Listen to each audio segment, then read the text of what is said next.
జనగామ జిల్లాలో సభ్య సమాజం తలదించుకునే ఘటన చోటు చేసుకుంది. ప్రజలకు ఆదర్శంగా ఉండాల్సిన ఓ ప్రజా ప్రతినిధిపైనే అత్యాచార యత్నం ఆరోపణలు రావటం తీవ్ర సంచలనంగా మారింది. ఇంట్లో నిద్రిస్తున్న వృద్ధురాలిపై దాడికి యత్నించాడన్న ఆరోపణలతో కాంగ్రెస్ పార్టీ కౌన్సిలర్ను స్థానికులు పట్టుకొని పోలీసులకు అప్పగించారు. బాధితురాలు ప్రతిఘటించడంతో నిందితుడు బాత్రూంలో దాక్కోవడానికి ప్రయత్నించాడని స్థానికులు చెబుతున్నారు. ఈ ఘటనతో స్టేషన్ గన్పూర్ ప్రాంతంలో తీవ్ర ఉద్రిక్తత నెలకొంది. అసలు ఏం జరిగింది? స్థానికులు ఎలా స్పందించారు?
జనగామ జిల్లాలో సభ్య సమాజం తలదించుకునే ఘటన చోటు చేసుకుంది. ప్రజలకు ఆదర్శంగా ఉండాల్సిన ఓ ప్రజా ప్రతినిధిపైనే అత్యాచార యత్నం ఆరోపణలు రావటం తీవ్ర సంచలనంగా మారింది.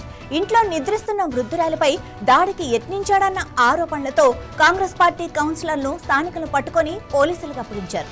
బాధితురాలు ప్రతిఘటించడంతో నిందితుడు బాత్రూంలో దాక్కోవడానికి ప్రయత్నించాడని స్థానికులు చెబుతున్నారు. ఈ ఘటనతో స్టేషన్ గన్పూర్ ప్రాంతంలో తీవ్ర ఉద్రిక్తత నెలకొంది. అసలు ఏం జరిగింది?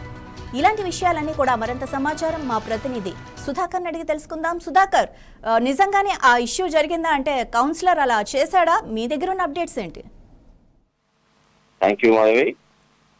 జనగాం జిల్లా శేషంగన్పూర్ మున్సిపాలిటీ పరిధిలోని చాగల్లో దారుణమైన ఒక ఘటన చోటు చేసుకుంది. ఇంట్లో నిద్రిస్తున్న ఒక వృద్ధురాలిపై అత్యాచారానికి పాల్పడడానికి ప్రయత్నించిన కాంగ్రెస్ పార్టీకి సంబంధించిన 9వ వార్డు కౌన్సిలర్ చదరపల్లి సంపత్ రాజ్ వృద్ధురాలపై అత్యాచారం చేయడానికి వెళ్లి అతని ఇంట్లో ఒకటే వృద్ధురాలు ఒంటరిగా ఉండడంతో పాటు అతను ఆమెపై అత్యాచారానికి పాల్పడడానికి ప్రయత్నం చేయగా ఆమె వృద్ధురాలు ప్రతిఘటించడంతో పాటు సంపత్ అక్కడ పక్కనే ఉన్న బాత్రూమ్ లో తలదార్చుకోవడానికి ప్రయత్నం చేయగా కొంతమంది ఆమె కేకలు వేయడంతో పాటు చుట్టుపక్కల ఉన్న స్థానికులు మొత్తం చుట్టుముట్టి 100 డైల్ చేయడం జరిగింది. 100 డైల్ చేసిన పిమ్మట ఇమీడియట్లీ అడిగి వచ్చిన పోలీసులు సంపత్ రాజును అరెస్ట్ చేసి అతన్ని పోలీస్ స్టేషన్ తరలించారు. పోలీస్ స్టేషన్ తరలించి పోలీసులు ఫిర్యాదు వృద్ధురాలు కుమారుడు ఫిర్యాదు మేరకు పోలీసులు కేసు నమోదు చేసి అతన్ని అరెస్ట్ చేయడం జరిగింది. అతని పైన ఎలాంటి చట్టాలపై కేసులు పెడతారో తెలియాల్సిన పరిస్థితి ఉంది. ఎందుకంటే సమాజంలో ఒక వార్డు మెంబర్ గా ఉండి ప్రజలకు సేవ చేయాల్సిన వ్యక్తి ఇట్లా వృద్ధురాలపై అత్యాచారానికి పాల్పడడం ఏంటి అని చెప్పేసి సమాజంలో మొత్తం సిగ్గు చేయడం చెప్పేసి గ్రామస్తులు ఒక్కొక్కరు గుసగుసలు ఆడుకుంటున్నారు. ఇలాంటి వ్యక్తికి ఎలాంటి శిక్ష విధించడం తప్పు లేదని చెప్పేసి కూడా గ్రామస్తులు పేర్కొంటున్నారు మాధవి.